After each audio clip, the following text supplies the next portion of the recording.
उद्धव ठाकरे आणि राज ठाकरे हे दोन्ही बंधू एकत्र आल्यामुळे प्रतिष्ठेच्या झालेल्या the best employees of cooperative credit सोसायटीच्या निवडणुकीचा बहुप्रतीक्षित निकाल अखेर जाहीर झालेला आहे। या निवडणुकीमध्ये ठाकरे बंधूंच्या पॅनलचा मोठा पराभव झालाय। ठाकरेंच्या उत्कर्ष पॅनलचे सर्व उमेदवार पराभूत झाले, तर शशांक राव यांच्या पॅनलनं मैदान मारलं। 14 जागा त्यांच्या जिंकलेल्या आहेत। महायुतीच्या पॅनलचे 7 उमेदवार विजयी झालेत। 18 ऑगस्टला या निवडणुकीसाठी मतदान झालं होतं आणि यानंतर मंगळवारी या निवडणुकीचा निकाल जाहीर होणं अपेक्षित होतं। मात्र मंगळवारी मुंबईत झालेल्या मुसळधार पावसामुळे मतमोजणी सुरू होण्यास उशीर झाला आणि त्यामुळे मंगळवारी रात्री उशिरा या निवडणुकीचा अंतिम निकाल जाहीर झाला।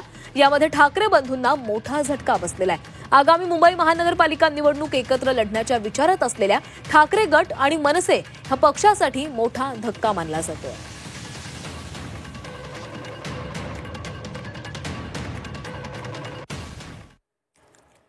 तर शशांक राव यांच्या पॅनलला 14 जागा मिळालेल्या आहेत। महायुती पॅनलचा 7 जागांवर विजय झालाय, तर मनसे आणि शिवसेना उद्धव बाळासाहेब ठाकरे पक्षाच्या युतीच्या उत्कर्ष पॅनलला एकही जागा मिळाली नाहीये।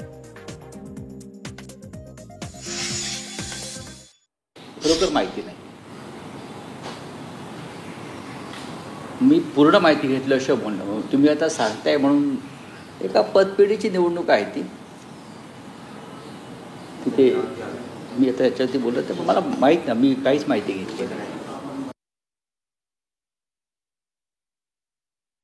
खरं तर 4 दिवसापूर्वी संजय राऊत याच मुद्द्यावरून पोपटपंजी करत होते, याच मुद्द्यावर भरभरून बोलत होते। आज मात्र त्यांची दात खिळी बसली आहे का, ते मूग गिळून गप्प बसलेत का, असा माझा प्रश्न आहे। कारण आता बोलायला ईव्हीएमचा मुद्दा नाही आहे, आता बोलायला मतचोरीचा मुद्दा नाही आहे, आता बोलायला षडयंत्राचा मुद्दा नाही आहे आणि आता बॅलेट पेपरवर मुंबईकरांनी ही निवडणूक भारतीय जनता पार्टीच्या माध्यमातून विजयी केलेली आहे।